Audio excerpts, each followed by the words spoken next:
bien, au collège, il y a un mentaliste qui s'appelle Gabriel qui est venu nous montrer qu'on n'a pas tous la même perception des choses et que certaines personnes sont plus manipulables que d'autres personnes.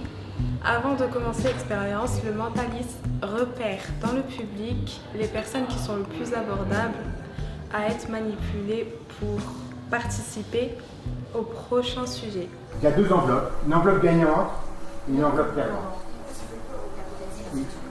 Mon but du jeu, ça va être d'essayer de s'influencer. Et toi, ton but, ça va être aussi de résister à mon influence. D'accord? Il y a la chaise la plus proche de toi, donc la plus quelque part naturelle pour s'installer. Et la chaise la plus loin, mais ça demande un petit peu d'effort, mais je te la conseille, je pense que c'est quand même celle-là qui est la plus confortable. Et maintenant, c'est toi qui fais ton choix, hein. Tu décides. Tu vas t'asseoir sur une chaise, tu mets l'enveloppe sur tes genoux.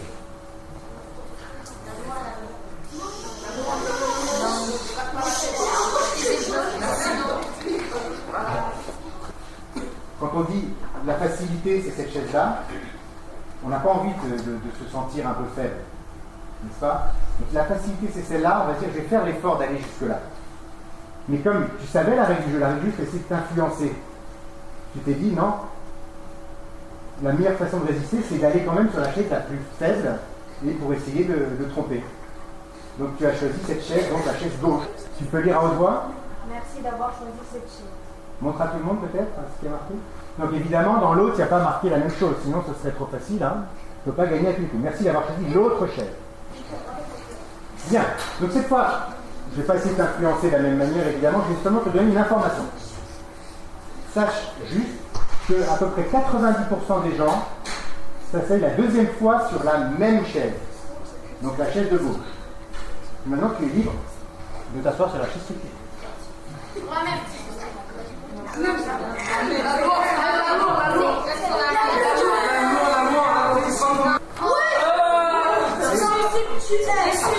C'est pas grand chose. On ne peut pas perdre. Soit elle trouve l'enveloppe avec les 10 euros, elle les garde. Soit elle trouve l'autre.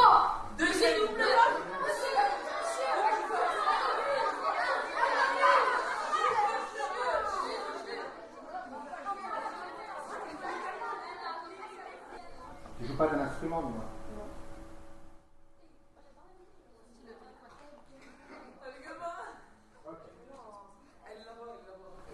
Les jeux sont faits.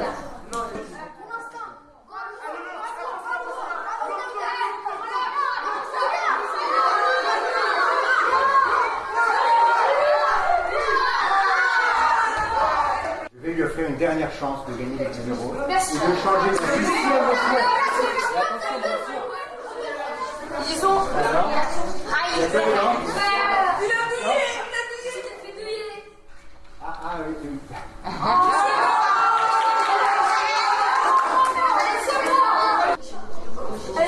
Qu'est-ce que vous diriez si je savais à l'avance qu'elle allait faire tous ses choix?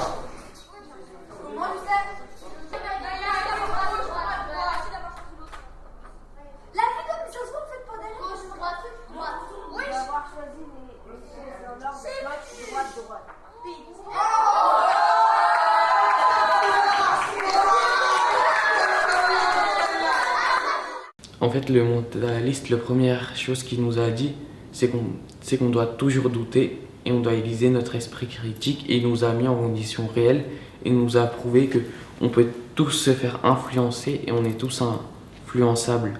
Vu qu'on est tous différents, on va faire peut-être la même expérience, mais on n'aura pas le même ressenti de l'expérience.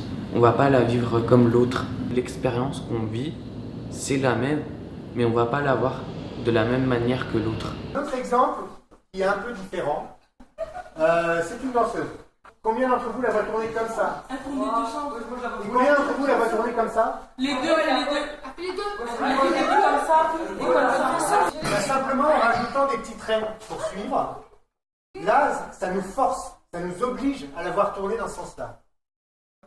Et comme là, on a rajouté des petits traits bleus et rouges, celle-là, on la voit tourner dans le même sens. Donc maintenant, tout le monde la voit tourner dans le même sens, celle-là. Et je tourne comme ça, on est bien d'accord? Ouais. Non, Maintenant, si on met les petits traits différemment, c'est toujours la même image, mais avec des yeux et des traits différents. Elle tourne dans l'autre sens pour tout le monde.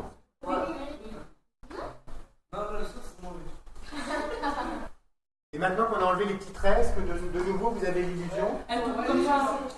Dans quel sens? Comme ça. Donc ça dépend, chacun le voit d'une façon différente. Tout le monde voit la même chose, c'est la même image en permanence qui Elle tourne tourne. comme ça. Et pourtant, à peu près la moitié la voit tourner dans un sens et l'autre dans l'autre. C'est une image, on voit tous la même, mais certains vont voir une jeune dame et d'autres vont voir une vieille. Donc imaginez, dans la vraie vie, vous voyez quelque chose, et c'est parti, donc après vous êtes en train de discuter, les uns contre les autres, il y en a qui disent non, moi j'ai vu ça, non c'était ça, vous pouvez vous battre longtemps. Vous avez vu la même chose, mais vous n'avez pas compris la même chose. Donc de prendre conscience qu'on peut avoir vu des choses différentes pour pouvoir après essayer de se comprendre les uns et les autres, ça peut être utile. C'est juste humain de penser différemment. Ça ne veut pas dire forcément que l'autre a raison ou que nous on a tort. C'est juste qu'on a des visions différentes des choses. Si tout le monde voyait toujours la même chose, le monde il irait tout droit. Personne n'aurait de débat, on serait toujours d'accord, ce serait plus drôle. Le fait de penser différemment, ça enrichit le monde aussi. C'est plus intéressant d'avoir un monde que chacun a des opinions différentes. Pas que chacun a sa propre opinion, mais que par exemple, on peut avoir des points communs, etc. Mais pas tout le temps la même. Ce serait, voilà quoi, les débats n'existeraient plus, les goûts artistiques n'existeraient plus aussi. On aurait tous les mêmes goûts, ce serait fade. On verrait toujours, par exemple, au dessin, on verrait toujours les mêmes choses. Ce serait un peu ennuyant. Maintenant, il y a tellement d'images, on a du mal à savoir ce qui est vrai et ce qui est faux. Et donc, du coup, il y a les théories du complot qui se développent énormément sur Internet. Elles sont en complot. Et donc, évidemment, donc combien il y en a ici qui pensent que personne n'a jamais marché sur la Lune? Ouais, c'est vrai. Non, mais pas personne, mais là. Moi, je le crois, moi, je le crois. Parce qu'il y a le drapeau, il se l'a vu. Les possibilités sont. La Lune, il y a. Ah, bah, il est pas bête, c'est vrai. Et donc, il y a beaucoup de théories comme ça qui circulent sur Internet. Regardez. Mais si vous cherchez aussi les explications, à chaque fois, il y en a, effectivement. Le drapeau. Il n'y a pas d'œuf, voilà. Je ne vous ai absolument pas dit que personne n'avait marché sur la Lune et que c'était Bush qui avait organisé l'attentat. Au contraire, je ne le pense pas du tout, mais ça c'est mon avis. Moi je pense que les Américains sont allés sur la Lune et je pense que c'est bien Osama Ben Laden qui a envoyé les avions et que le pauvre Bush il est plutôt complètement perdu et paumé que organisateur de tout ça, même si les Américains ont sûrement une responsabilité là-dedans. Mais là le but c'est pas de faire de la politique, c'est bien de nous faire prendre conscience que les images peuvent mentir, mais que toutes les images ne mentent pas. Et donc le message c'est garder votre esprit critique. Posez-vous les bonnes questions, allez voir sur Internet aussi, mais sans forcément aller toujours voir les mêmes informations qui vont vous démontrer à partir d'images fausses ou à partir de mensonges, des mensonges encore plus gros que ce qu'on pourrait vous faire croire. Donc voilà, c'est la fin de la conférence. Donc merci d'avoir participé.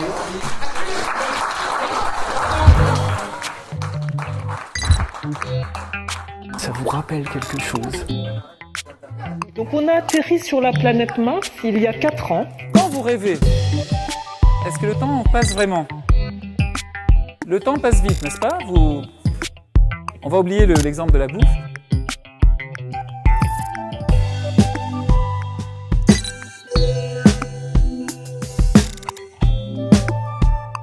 Les cours d'autodéfense intellectuelle ont de plus en plus de... Le temps est plutôt amusant, etc. Ça vous rappelle quelque chose? C'est notre rapport au temps qui se change. Voilà, peut-être que notre pensée